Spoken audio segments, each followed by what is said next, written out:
Hello, brethren. How are you guys doing today? This is an early drop. Want to get this out the way. It's supposed to be warmer today, but unfortunately, it's snowing. And I'm looking at the thermostat and it says it's only like 20 or 19. So let's get into this, bros. So yesterday, we left off on a very good point, and that point was simple. So shouts out to, again, G-Dub. Shouts out to my guy, Babatunde, for putting in great work. Respect. So give me a second to collect my thoughts. I'll get right into it.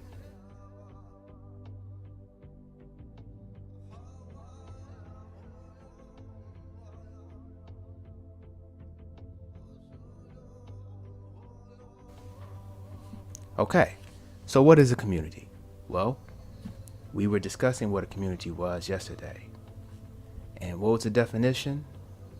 Well, here it is. The definition for community is a body, persons, or nation having a common history or common social, economic, and political interests. Now, you, so-called black man, do not have a common political or social interest. Okay? Your political interests, social issues, economic interests are completely diametrically opposed to that of your so-called counterpart or your assigned partner, as Let's Be Frank would say. Shouts out to him. Completely different. I mean, most of you guys are actually real conservatives, okay, because you actually understand constitutional law. You understand your different tenets as it pertains to political interests. You understand the actual purpose of conservative structures and conservative governmental political structures. I mean, you're not talking about progressive and or liberal policies and mixing up that with conservatism. You actually understand when the different ratifications of different laws were actually passed. You understand and probably do memorize most of your Bill of Rights. And you're very learned and astute as it comes to your law and law processes. Okay? Very much so. However, most of the women that is your assigned partners, as Let's Be Frank would actually say, they don't understand those different principles. Most of them are Democrat. Most of them, they deal in the world of feelings, and they deal in the world which is based on different liberal policies that are set aside just for them. They deal with the redistribution of wealth that they did not earn. Okay? And they're all perfectly okay with that. And most of them, from a economic standpoint, hold very different economic ideologies and positions than you yourself hold. You want to save, i.e. conserve your money. They want to spend. But this is just a principle based on gender. At the end of the day, women, men, it doesn't matter what your skin color is. Women and men are going to be different in general. Women like to consume. Men like to conserve. Okay, so this is just a principle. If you go from an esoteric standpoint, I mean, you can't help that. All right. So, community. All right. What is it? We got that. So, you don't have common interests. And it's displayed by them actually selecting Democratic incumbents and representatives on a yearly basis. And if you actually go and look at the Democratic Party, which many of you have and studied it, you understand what the Democratic Party actually stands for. And I'm not going to give you a long, protracted history lesson of the Democratic Party. Okay? But you guys understand what they stand for. Same with the Republicans. That's why many of you are often, if you are connected to a political identification, it's based on what serves the best interest of you at that time. You're like a free agent. So oftentimes you'll be independent and you'll align to a specific political party for that period, not forever. You're not basically going to be a stepping stone or a ladder towards people who are going to promise you things and not follow through with it. No. But you understand exactly what the Democratic Party is, what they've done. You studied the history. You've read books. You've read and studied books like Alexander P. Lamas, The Two-Party South. So you know about different coded language that Republicans use. You know about benign neglect that the Democrats use. Again, we don't need to go into all these different policies. You understand that your woman or assigned partner is diametrically opposite. She's opposite to what you are actually aligned with. And you know at this point that some of the policies that are harmful to you so-called black men, that are harmful, she is able to get some type of aspect of glee and equity and things of that nature from it. You are not. Okay? So there is no ignorance at this point with social media, with books that are written in numerous languages, documentaries, TV shows, okay, specials that come on PBS.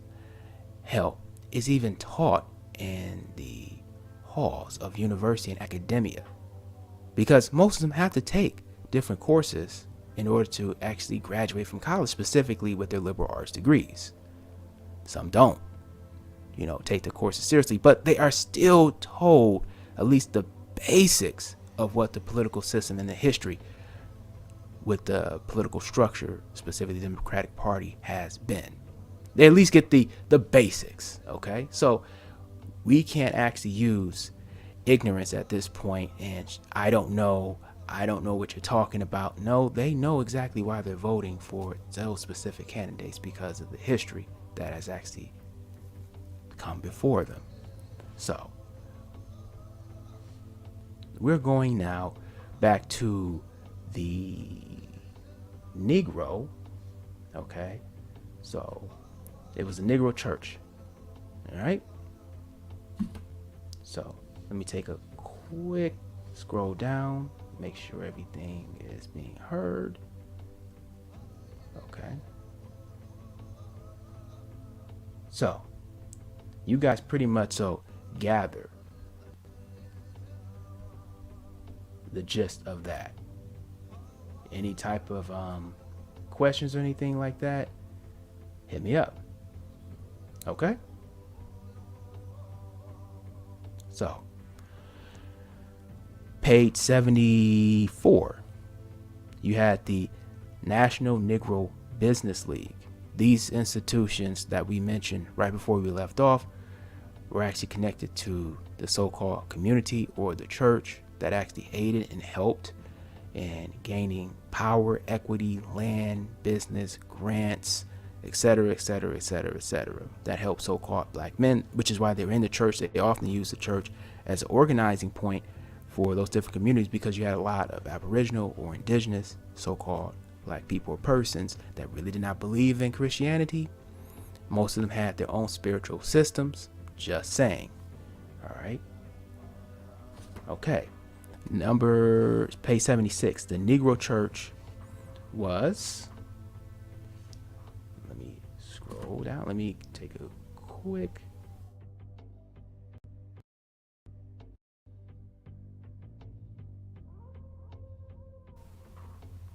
Okay.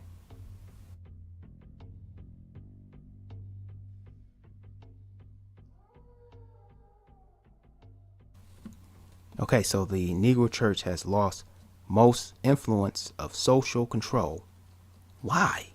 Well, you have supervision, and the supervision over maintaining the family life.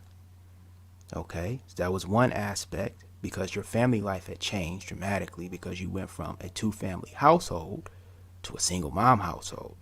So, and it gets into this a little bit deeper. So you had no longer had the chief means of economic core or economic cooperation. So, brothers, you know what that means. Okay, so you didn't have two people within the household cooperating and contributing towards the well-being and the of that family, thus that community, which was arranged around not just the family and extended family and around the church, which was really just a place where you can get training, you can actually publish your literature. Many of your first so-called black authors and black literature was actually published through the printing presses of the church, because they would print the church bulletins and things of that nature, and your church programs, etc., etc., etc. So you have new avenues open up for business ventures, in which secular means were actually attained by so-called black men. So before, you had very segregative policies from government, banking, and things of that nature. You did have so-called black banks. You did have black insurance agencies, specifically black agencies, like you had burial insurance. However, you didn't get the same life insurance policies or property policies. Okay, through major companies, many of which are now in end zones on college football fields, catching the footballs when people catch field goals. I'm just saying. Okay, so they were able to get aspects and avenues to funding for different businesses after a specific point. Okay, whereas the church was actually a proxy bank, because you had the Freedmen's Bank, that actually, you had World War II. When it hit, they actually took the funds from the Freedmen's Bank and never gave those people back their money.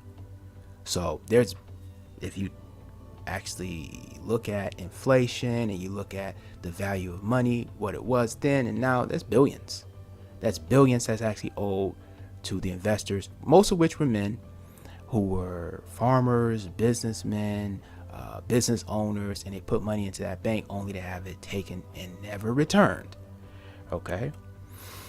And you also have what's called the postal saving system. That was another aspect of funds and investments that so-called black men invested in, as many of them built your post office. Okay.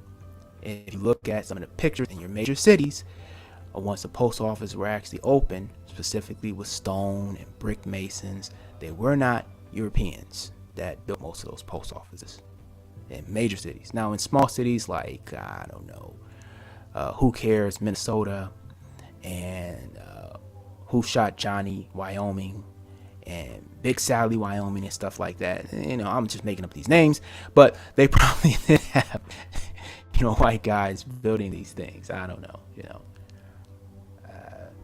because I don't really think there's anything but Aboriginals that live there and white people. And Wyoming did have a woman that actually was in Congress in 1800s, like 1814 she was elected. But it is what it is. Okay, no longer the main arena for politics. Now, you have a separation of church and state. Many people know this. Okay, if you guys study your basic constitutional law, separation of church and state, we all know what your politicians actually worship, but we're not going to do that into that. And often in different churches, like Catholic churches, they would not even allow politicians to actually come and proselytize and become hirelings, as Carter G. Woodson discussed in the Miseducation of the Negro, I believe. And he talked about how you had preachers that would actually go into politics, and this was common. But they had a separation of church and state, so a politician couldn't come into the church and get voters. In Catholic Church and other denominations, they just would not allow that. I don't believe they allow that in the Mormon Church, and I don't believe they allow that in the Jehovah's Witness. I don't believe they do. But if there's any Jehovah's Witnesses that watch the video, let me know. I don't know. Okay? So, Negro political leaders now had to compete with white leaders. So you no longer have political disenfranchisement. So quite a bit of your political leaders were part of your elite, your bourgeoisie. Okay? And so now they had to actually compete against white leaders.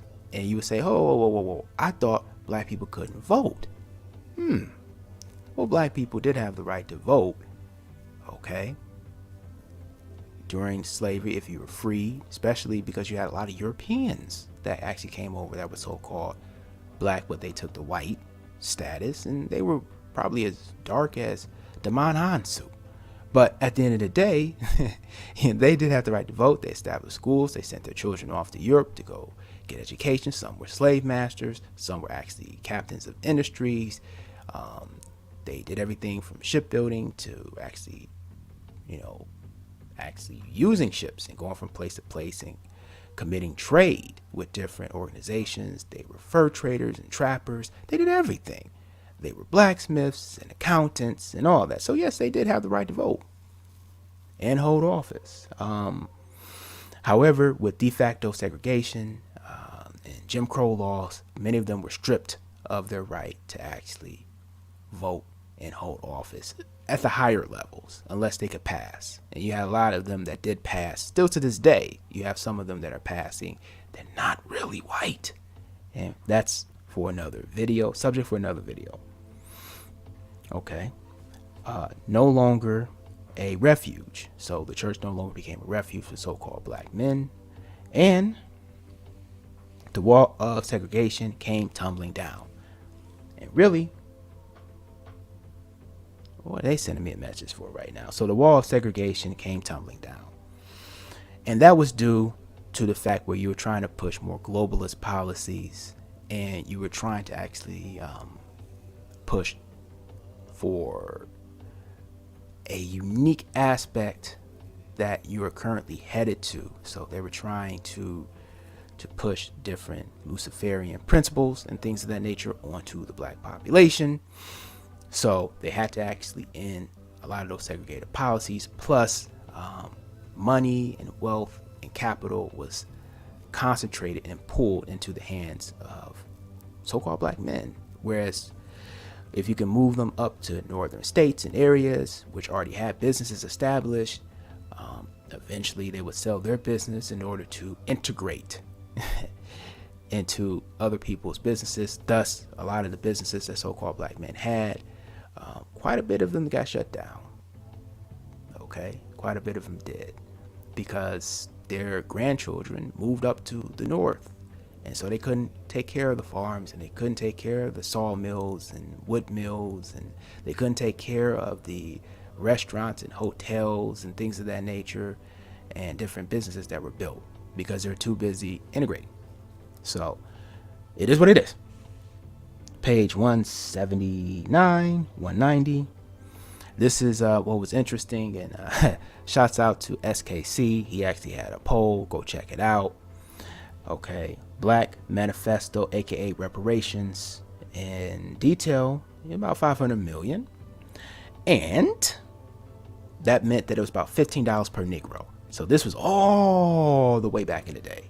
Okay, so when you guys talk about community and reparations, okay, they actually had this ideal all the way back. You're talking about over 100 plus years ago. So people with common interests live in a particular area. Again, all right, a group of people with common characteristics or interests living together within a larger society. Okay, so a monastic community, basically. All right, so at that point, yes, they were actually striving towards that goal. However, it didn't come to be. Sometimes you have people undermining that. Okay, you have people undermining it that were within your black elite or bourgeoisie, because they were in a position to best benefit from the structure being the way it was. And sometimes you just have people that were hired to just create chaos that undermine that. Okay, so it is what it is with that. So page 52. Okay, 9/10 of all Negroes lived in the South. So this is something that you have to understand. 9/10 of all Negroes live in the South. That would be a community of like-minded people and family, right? This was pre-1950, because this book was written in a long time ago. Okay, they lived in the South pre-World War I. 9/10 of all Negroes in the North were of different professional occupations. 1/10 were preachers, whereas 5/10 of professional workers in segregated South were preachers. Okay? So most of your so-called professionals in the North actually came from a large amalgamation of pool of different professionals. Okay, whether it be white collar, blue collar, et cetera, et cetera, et cetera. But if you're talking like your elite white collar, okay, you had architects that were so-called black, yes. Okay. You had Verner Woodson Tandy, all right. He was an architect.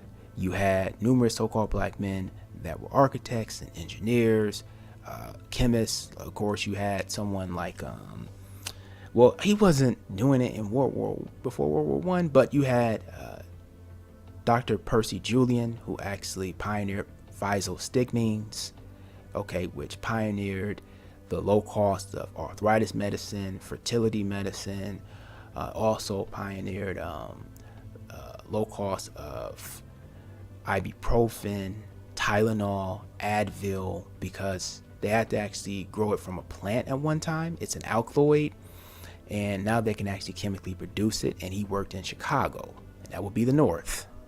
Okay, at I believe, I might be wrong, but DuPont.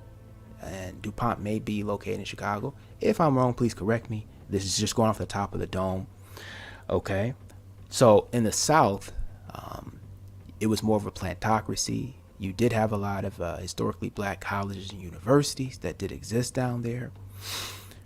However, most of those universities, as we discussed a long time ago, were actually set up originally for women. So most of your professional class of women were working within teaching, education. Some were bookkeepers. So for the most part, it was more black women that were working in the professional field back then, because most so-called black men, if they weren't business owners, they were working in sharecroppers. They were working in your trades and skills. Okay, and there were quite a bit were barred from getting access. This is quite as kept from different educational systems, and they were kind of forced into vocational training, and not just for necessity.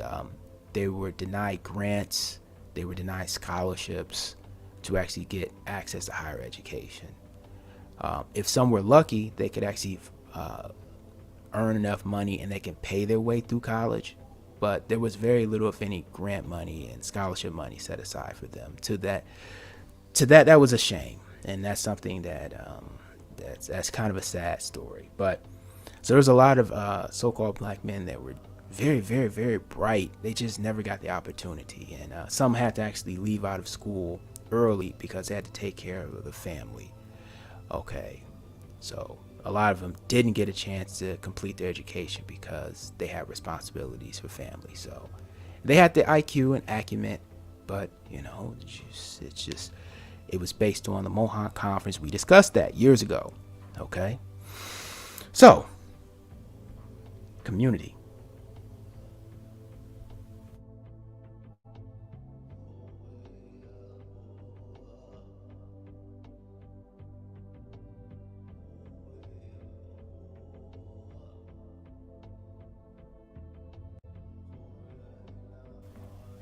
Community. We discussed community. What is community? Well, you do not live in a common community with your assigned partner. You just don't. You don't, and you will not. Okay? And that's by design. Chaos is put in place to create divisions, to create clashes, to create antipathy between the two. And that's profitable. It's very profitable. So you're not going to ever see that system change much. And if you think that there's going to be some sit down and some great debate and some great change between the behavior based on the policies and the actions and behavior of your assigned partner, so not going to happen. So you can hope for that as much as you want. It will not change. Their actions and behavior have not changed, and it will not change. I hate to be the negative Sally on that, okay?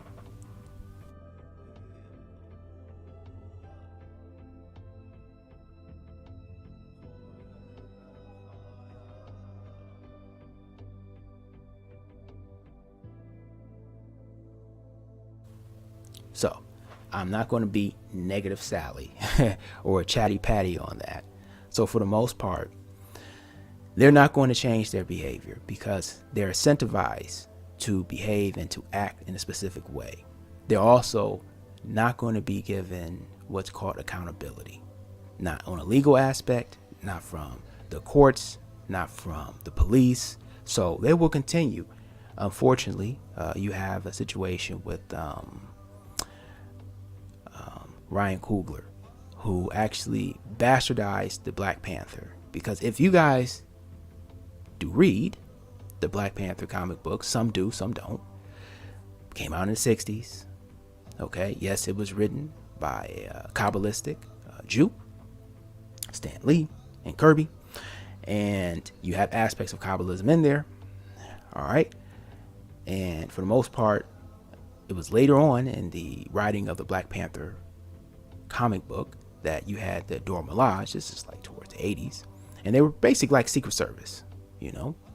You have Secret Service and they protect the monetary. And they also, protect the president too. Okay, cool. But their main goal, if you have read history, was to protect your U.S. currency, all right, from being tampered with, forged, illegally printed. And you have different cases that go all the way back. In 1800, where people were actually printing greenbacks. And you had a famous law case where greenbacks were actually being printed. And the United States government had to step in and say, oh, no, you can't do that. But that's not where the Secret Service actually got its origins from. But, it's just interesting. You can go back and look at fine law, different cases where your monetary or currency was illegally being printed. Okay. Or people start printing their own currency because of different banking and central banks that were trying to actually take hold of the U.S. government. And so people start printing their own, and they just didn't want that happening. But interesting stuff. Okay, so the Dora Milaje were basically Secret Service. Okay, Secret Service. And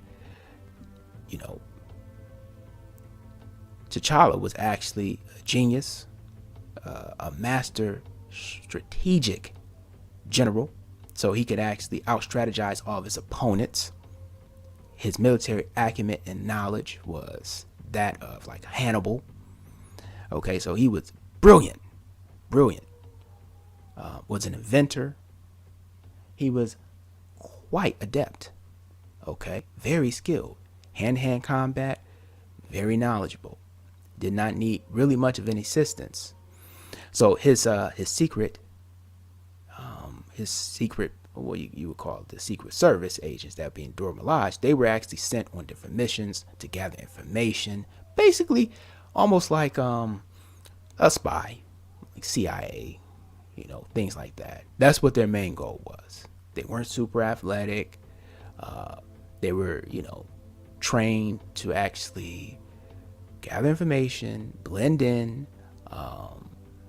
Yeah. But however, all those attributes were actually given to his sister. The genius, the inventiveness. Okay, if you notice, they masculinized the sister. So she was highly masculinized. And you say, oh, that just seems odd. But no, that actually fit into the narrative. And unfortunately, Ryan Coogler was actually disrespected and treated in a very crass manner. He endured a very terrible situation where the police officer drew his weapon,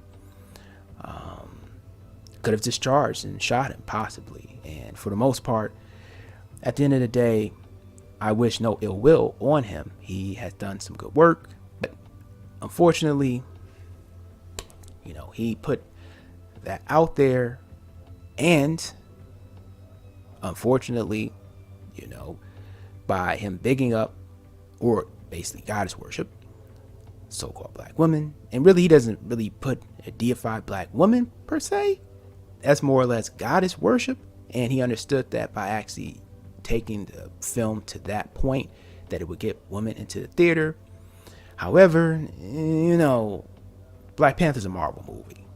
And you didn't have to actually go that route, because people will watch a Marvel movie because at the end of the day, it's Marvel. Even a shitty Marvel movie will give you a $500 to $600 million take. Okay? I think, whatever that was, Miss Marvel or Captain Marvel, I think that almost did a bill, right? Almost did $1 billion, if not $1 billion. You guys can actually go back and look and see how much that movie did, but it was not very good, but it damn near did a bill, if not a bill. Okay, so he didn't have to do that. People are going to go watch Marvel because double negative, I can't say going to go, but people are going to watch Marvel because it's Marvel. So, however, he put out there this completely fastidious, completely, erroneous goddess worship, feminine worship, matriarchal image, a very slight on T'Challa, and it only imbued the behavior and the negative actions of his assigned partner within the American community, because she is not part of your community, she's part of the American community. Okay? She derives her benefits, equity, entitlements, okay, from undermining you, so-called black man. Yes, she does. So, at the end of the day, she knows who serves her, and she serves who empowers her. And they do not empower her because of her virtuousness, her egalitarianism, her just behavior. No, they empower her to do exactly what they themselves do and what they themselves hold as true. Okay, you always align yourself with those that best connect to who you are. So, if they are wicked, then she will be. She can only mirror the behavior and the ideologies of whom empower her. That's just the way it is. In psychology, it's called mirroring. You often see this with child and father, or child and mother. So you'll see aspects of mirroring when the daughter will walk into her mother's bedroom and put on her heels and try to walk around with her mom's heels on, because she wants to mirror the behavior and the actions and the dress and the walk and everything of her mother, because she looks up to her. Same thing with the son. You guys have seen this.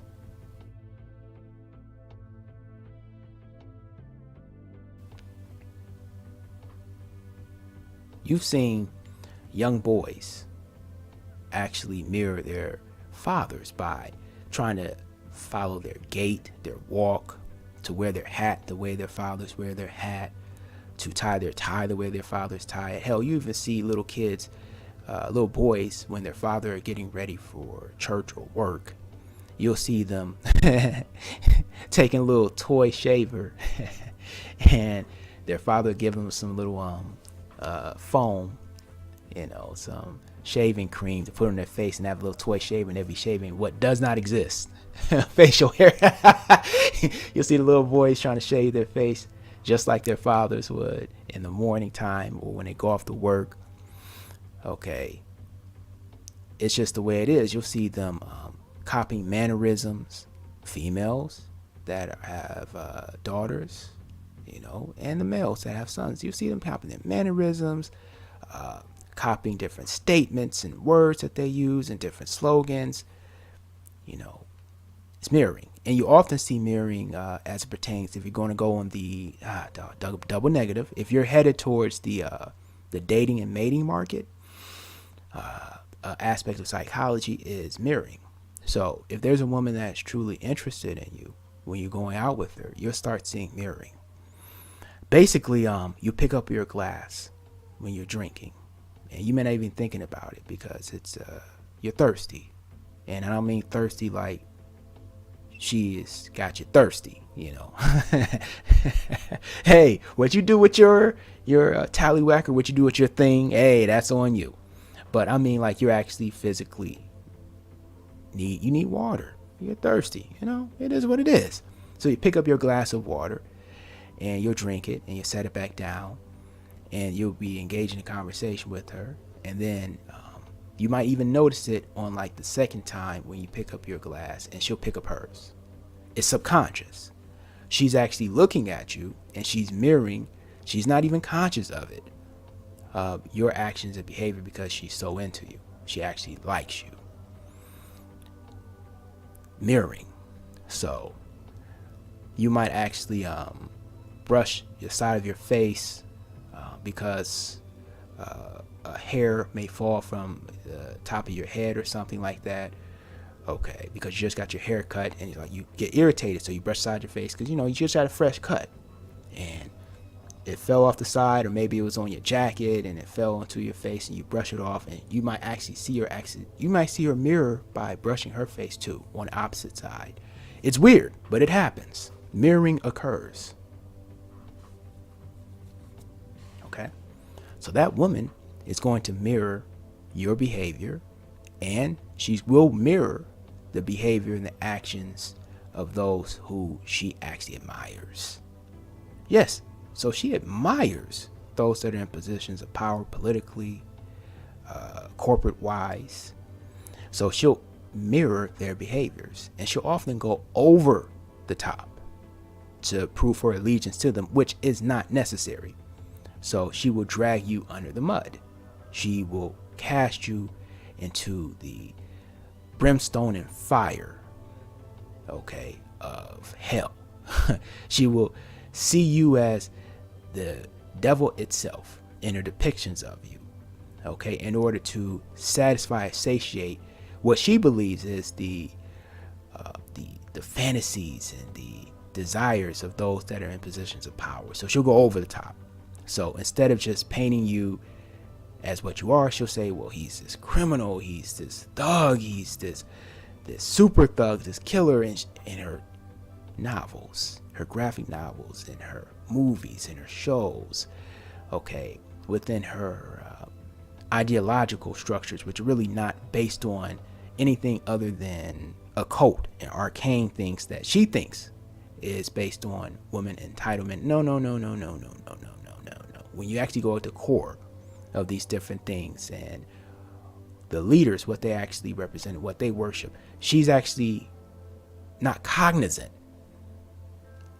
that these different ideologies, which you believe are for women empowerment, entitlement, and equity, what they're really based on. Some do know because they're in the know. They're worshipers of the old religion.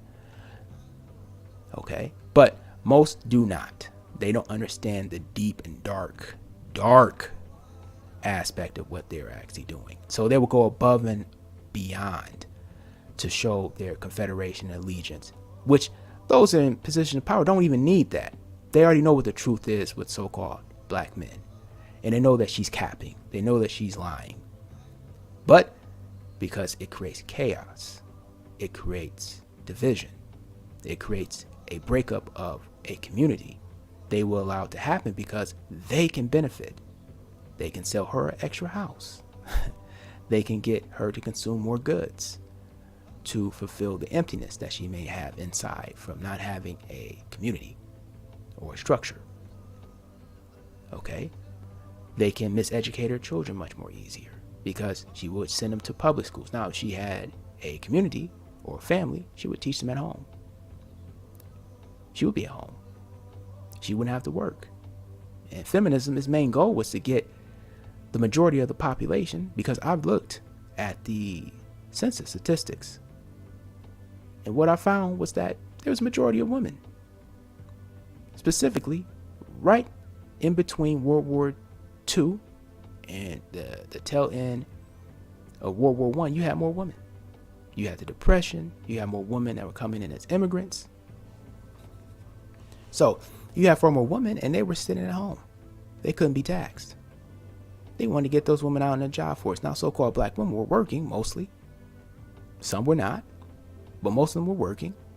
So they're already used to actually working, whereas white women weren't.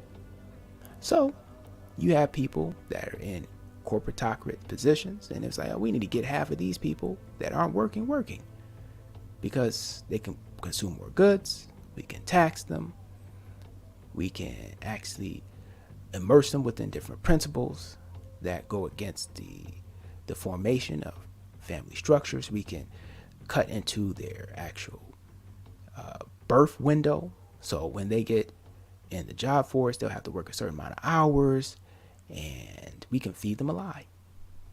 And you have many women that are disenchanted after working 30 years, never having a kid, and they may have some money if they didn't spend most of it, because most women consume, and they're looking back at the window of birth that they could have had, and they're saddened. And they can try to push as much propaganda as possible onto them and say, well, in the future, you can have a kid at 50. And they'll use celebrities that actually have millions of dollars invested within fertility clinics and within hormone therapy and things of that nature, that can have a kid in their late 40s, et cetera, et cetera, et cetera. And they'll say, well, this is what you can do eventually. But in reality, most women cannot have kids in their late 40s and 50s. It's just not going to happen. So they're feeding them a dream. And some women are waking up to this. But for the most part, their community and your so-called community, as the good book, which Babatunde wrote, is a fragmented one. You're a subculture. And you're going to continue to be a subculture due to the fact that is by design. Power. So if you are part of the main culture, and you can fragment and separate and divide through policies and disenfranchisement and through equity, which is flowed through one gender in a subgroup, you can keep them divided and non-competitive. So you never have to worry about them challenging your power, ever. Attaining and taking back what is rightfully theirs, and or surpassing. Okay? So that means that you can continuously and perpetually maintain power and control. And you can use, as they state, people within that lower stratum or lower caste against each other. It's a sufficient strategy. It was done by the Persians. It was done by the Spartans, who were so-called ebony men. It was done by numerous empires. And if it works, don't fix it. So,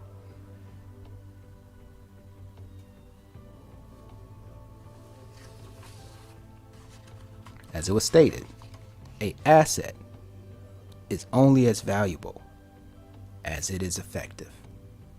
So, who is an asset? Well, who? You know who is asset. Assets, I would say, would be so-called BMs. I would say they were assets. And they're assets to those who want to maintain control, who want to keep chaos going, because they believe through chaos there's rule. Okay? But really in chaos, there's just chaos. If everybody's breaking a window out and bum rushing the store and breaching contracts and stealing from each other and harming and killing each other, I'm not saying that's what the so-called black living spaces are, because that community is not a so-called community for so-called black men in mass. That's why so many leave. I'm saying that if everybody was doing that within the American space, within the confines and borders of America, then you couldn't actually rely on any contracts or any treaties, because they'll always be breached. You couldn't really rely on people actually fulfilling their end of any type of agreement. You always be looking over your shoulder every time you're trying to do something simple, like just go and actually purchase something that you need, a good or service. If I buy this U-joint, a U-joint is a universal joint for my car. He might just try to sell me like a box of nails that just are the weight, and run off with the money. I don't know if I can actually buy this. You need organizations, you need unions, you need trade laws, you need embargo laws, you need policies, you need mandates. Okay, you need organizations that actually govern outside of the different companies and corporations that actually have power. You need a lot of different things put in place to maintain a community. Okay, a lot.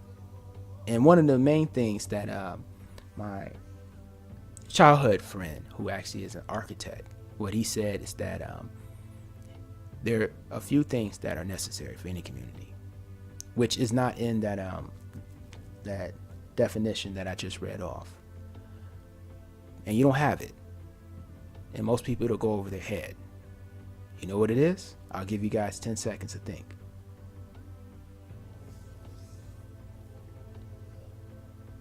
What you need, the most essential thing you need, production of food. I know it sounds simple, but I want you to think. Minus Compton, that has a farm. All right, there's a farm in Compton. How many urban centers have farms? Oh, wait. Have production of food. Greenhouses. Oh, wait. They don't. Now, it's one thing to have stores, right? And the stores within those cities are populated and run by foreigners. Okay. You had stores in the South, as is stated. In World War I, 9/10 of all so-called black people lived in the South. All right? And quite a bit of the so-called black people that lived in the northern states, a lot of them foreign. So you have people coming in from Jamaica, okay? You have people coming in from everywhere across the globe. And they just were so-called black. Some of them were from Europe. All right, it is what it is. So you go up north, you have people that already had stores. All right? And it was segregated. And the populations and enclaves that you did live at, Bronzeville in Chicago, the segregated areas of Detroit, segregated areas of Milwaukee, Cleveland, Cincinnati, okay, Xenia, Ohio, Columbus, Springfield, Illinois, okay, Kansas City, Missouri, St. Louis, Missouri, Louisville, okay, etc., etc., etc. Well, Louisville South. Louisville is South, okay, but you had places such as St. Paul, Minnesota. You have places like Buxton, Iowa. Okay. And they had their own communities. Some were thriving. They had their own stores, businesses, and different social apparatuses and communities. Farms, production of food, things of that nature. It's no longer there. So you can't even grow the food necessary to feed your own people within these large metropolises and cities. Even outer towns, or as they would call it, boom towns, that were formed once segregation ended, and you had so-called blacks that moved into the suburb and to boom towns. They did not establish farming and the production of food, even greenhouses. They didn't do so. You say, oh, okay. So you can't really provide your own nourishment and food. Okay, well, that's a problem. So that automatically declassifies it as a community right there, because you don't produce the basic tenets of what any community needs, which is the nourishment to feed yourself. And then you say, okay, well, we have banking. You have some banks that were established in so-called black cities by force because they weren't going to bank with you. Most of them no longer exist. And you have people who have Bank of America and Chase and things of that nature because they can get good rates sometimes, but often you have issues where They weren't giving you PPP loans if you have businesses. They most certainly weren't going to give you grants, okay, as so-called black men. It's okay, all right, well, that is what it is, but you can establish your own banks and give yourself grants and give yourself loans and give yourself credit and give yourself insurances and things of that nature. But in quite a bit of your major cities and communities, so-called black communities, those banks are actually owned by foreign interests. Like, for instance, you have the Bank of Italy, which is the Bank of America. Okay, they just rebranded themselves, right? You have Chase, which headquarters is in New York. If I'm incorrect, you can correct me. You have Morgan Stanley, which is more of an investment. You have I'm trying to think of the bank that actually denied many so-called black men PPP loans. It'll come back to me in a second. So you have these different institutions, and at the end of the day, they don't have to give you any equity. They can say, well, you don't have the capital, even though you own your house, you own land, things of that nature. They'll come up with any fastidious reason possible because they don't want you to have access to equity because you will be in competition with them. Okay, you look at it from that standpoint. All right, so you don't have the banks.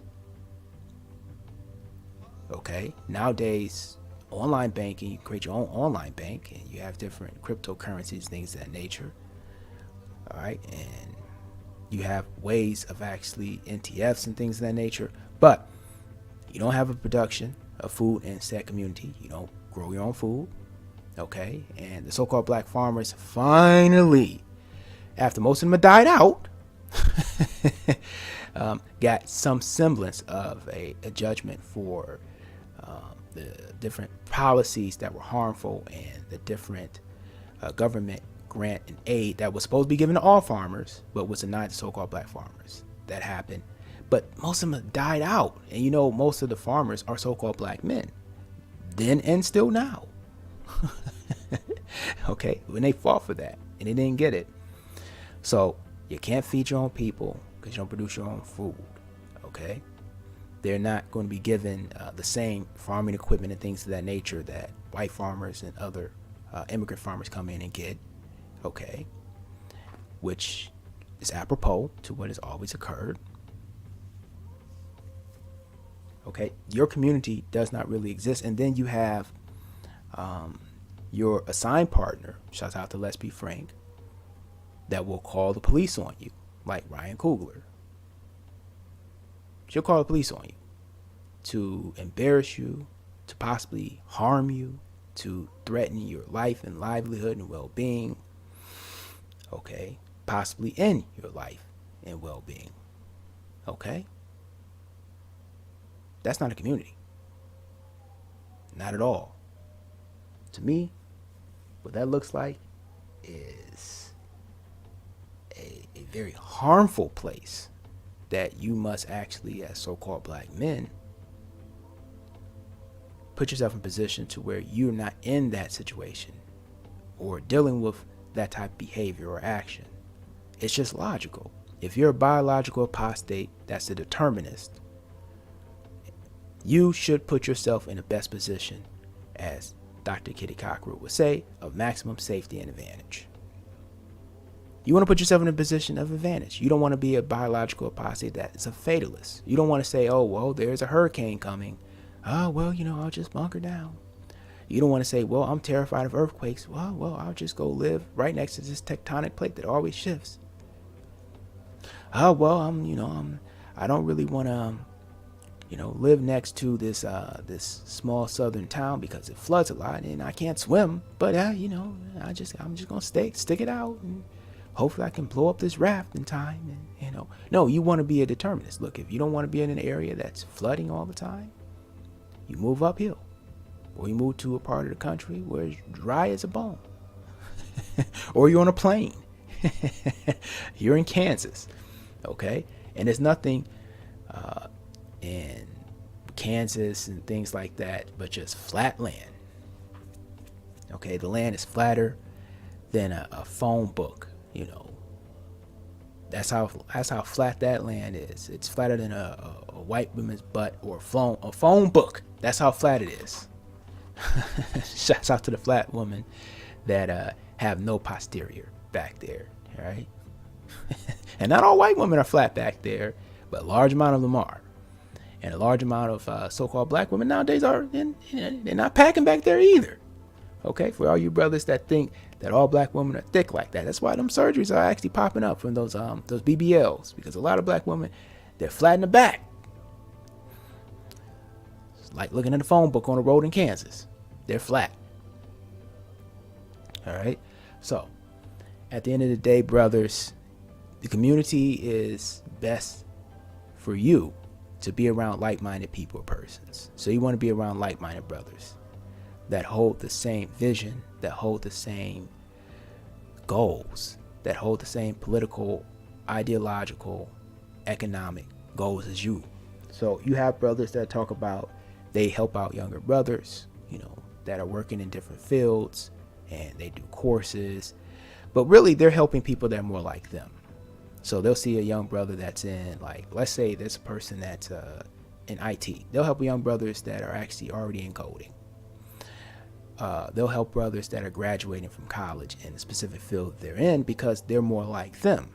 They'll help brothers that already have some type of semblance of understanding of that skill or trade. For instance, let's say they knew the guy's father, right? They knew the father. He taught his son how to actually do engine repair for diesels, because he was always in the shop. He was always holding a flashlight. He would make them, fix up diesel engines for trucks and things of that nature with him. Wouldn't pay him, which I think is wrong, but he would give him different aspects of knowledge of the specific engines, the drivetrain, for older vehicles, the carburetors, now the fuel injection system. You would give him a knowledge on camshafts, crankshafts, fixing, the flywheels for the transmissions, fixing the different gearbox systems, the ignition systems. So he has a distinct understanding of how that diesel engine actually functions. Even though he wasn't paid, he pretty much has about 70% of how to repair and maintain, upkeep that diesel engine. Now, he may not know the last 20%, and 10% he probably forgot, but that person would say, I'll help you get your mechanic certification, and you can come in and work for me because I remember your dad used to do this. And, he's helping out someone that is in a community, a like-minded person that has the same aspect of training and knowledge. So he's not going out he's not doing something that's difficult and ridiculous. He's not training someone up from just zero knowledge. He's giving someone aspects of knowledge that can help propel them over the hill, because they've already climbed to the near middle of the hill, and he's going to help them get over the hill. And that's the essential thing. In the community, you don't have it. Family, as defined by the Webster Merriam Dictionary, and I'm looking at it right now, in 1828, this is the Noah Webster Dictionary. It's a collection of persons who live in a household: parents, children, father, servants. They say servants, lodgers, and boarders. Those who are descended from one common progenitor, a tribe or race, kindred, lineage. Thus, the Israelites were a branch of the family of Abraham, and the descendants of Reuben, of Manasseh, were called the families. The whole human race are the family of Adam and the human family. Okay, so you see how they actually structured family back in 1820s. Father, progenitor. That's who they structured it from. Father and mother. Okay? And they also say a collection of unions, nations, or states. The state of Europe prevailed maxims of its policy, closely united in one family. Okay? So we already discussed mammalogy in the previous video, what a family is, what a community is.